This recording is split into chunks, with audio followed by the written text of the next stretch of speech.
Hello, आप सभी का स्वागत है आपके अपने चैनल अश्विन मोदी सर में। आज क्लास 10 लाइफ साइंस का फर्स्ट यूनिट टेस्ट 2024 का आज 4 अप्रैल है। कल आपका ये टेस्ट है। आपका 5 अप्रैल को लाइफ साइंस और इंग्लिश का टेस्ट है। तो लाइफ साइंस का जो इम्पोर्टेंट क्वेश्चन है, जो आना ही है, 200% बोल रहा है, आना ही है, तो आपको दे दिए गए हैं। ठीक है, इसका आंसर आपका वीडियो के लास्ट में, नहीं तो आप ढूंढ लीजिएगा खुद से। तो देख सकते हैं, आइए इसको करके जाइएगा, छोड़िएगा मत। और इंग्लिश में आपका टोमेटो जेली, आप प्रोसेस राइटिंग टोमेटो जेली पर आएगा। ठीक है, इंग्लिश का भी कर लीजिएगा। चलिए शुरू करते हैं। पहला है क्वेश्चन 1, फोटोट्रॉपिक या फोटोटैक्टिक गति में अंतर लिखिए। ठीक है, लॉन्ग क्वेश्चन में है, इंपॉर्टेंट है। फिर है न्यूरॉन का चित्र बनाएं और भागों के नाम लिखें, उसके भागों के नाम लिखें, ये भी इंपॉर्टेंट है, इसको करके जाइएगा। और एग्ज़ाम के बाद कमेंट करके बताइएगा कि ये आप लोग का बाहर से आया था कि बाहर से ही पेपर है, जो बाहर से आ रहा है उस पेपर का ही है। ठीक है, तो बाहर का ही है, और जिसका स्कूल से बन रहा है उसका ये फंस नहीं सकता है, बट बाहर का से जिसका आ रहा है वो आएगा। देख सकते हैं। तीसरा है हाइपोथैलेमस का है, इसे गुरु ग्रंथि क्यों कहते हैं। तो हाइपोथैलेमस मस्तिष्क में होता है। ठीक है, आपका चैप्टर 1 का क्वेश्चन है। और इसे गुरु ग्रंथि क्यों कहते हैं, क्योंकि इसके अंदर पीयूष ग्रंथि उपस्थित होता है, ये भी आपको देख लेना है। फिर हमारे शरीर में कोशिका विभाजन नहीं हो तो क्या होगा। तो हमारे शरीर में कोशिका विभाजन नहीं हो तो क्या होगा। तो कोशिका विभाजन का महत्व एक जगह लिखा होगा बुक में, वही है आंसर। ठीक है, नहीं तो कमेंट करके पूछ लीजिएगा। फिर मातृ कोशिका और पुत्री कोशिका किसे कहते हैं, ये चैप्टर 2 का है।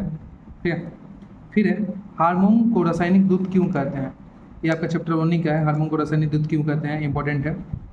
फिर है देखिए, डेंड्रॉन का कार्य लिखें, डेंड्रॉन और एक्सोन का कार्य लिखें, एक एक कार्य बोलेगा। ठीक है, तो दोनों का कार्य लिख याद करिए जाइएगा। फिर है माइटोसिस को शारीरिक कोशिका विभाजन क्यों कहते हैं, ये भी याद रखिएगा।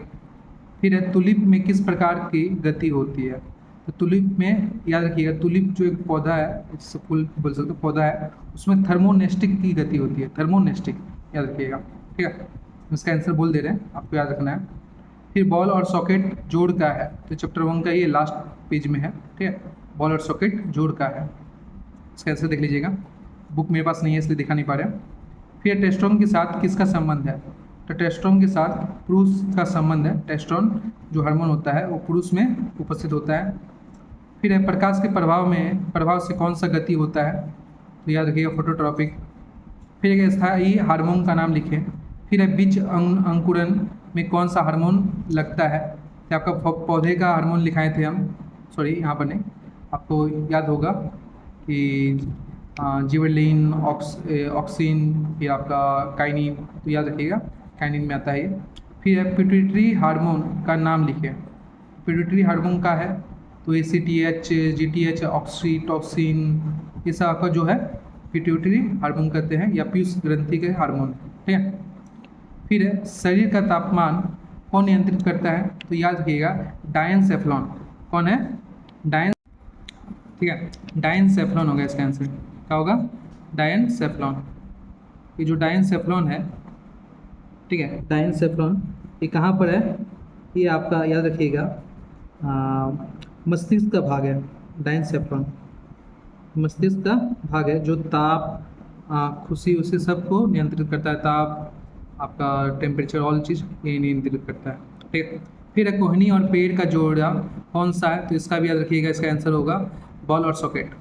फिर दूसरा है क्रोमोजोम को 21 भाग को में सेंटीमियर रहता है, तो क्रोमोजोम के आपके क्या बोलते हैं, भुजाओं के मिलने के स्थान पर सेंटोमियर रहता है।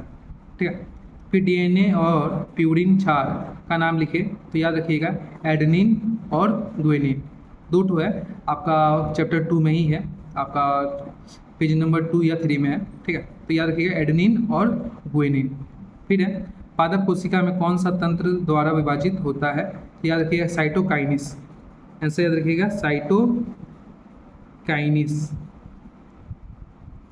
ठीक है, फिर है कोशिका का साइटोप्लाज्म विभाजन में कौन सा हार्मोन सहायक है, याद रखिएगा। फिर प्रतिवर्ती क्रिया को तंत्रिका तंत्र क्रिया भी कहते हैं, क्यों, ये भी इंपॉर्टेंट है। अब आगे देखते हैं।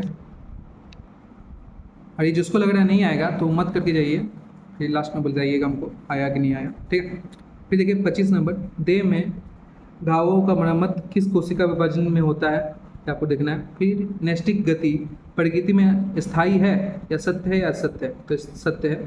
फिर है एफएसएच का किस में सहायक है। फिर कोशिका विभाजन में लाइसोसोम प्रोटीन संश्लेषण करता है, सत्य है या असत्य है। ये रहा क्वेश्चन आपका लाइफ साइंस का, ठीक है। ये क्वेश्चन जितना भी है आएगा ही क्वेश्चन है, कल का पेपर में आएगा, ठीक है। तो ये इंपॉर्टेंट है, आपका बोल सकते हैं, ठीक है। 100% सॉल्व करके चले जाइएगा, ठीक है। आपका कल एग्जाम है तो इसको सॉल्व करके जाइएगा, जितना क्वेश्चन है इसका आंसर आपको ढूंढ लेना है, ठीक है। और सॉल्व करके जाइएगा। अगर आपको दूसरे सब्जेक्ट पर वीडियो चाहिए था कमेंट करके बताइएगा, इस चैप्टर का भी वीडियो चाहिए। और हमको कमेंट करके फीडबैक जरूर दीजिएगा कि आपका किस प्रकार का क्वेश्चन आया, ठीक है। और अपने दोस्तों को भी शेयर कर लीजिएगा कि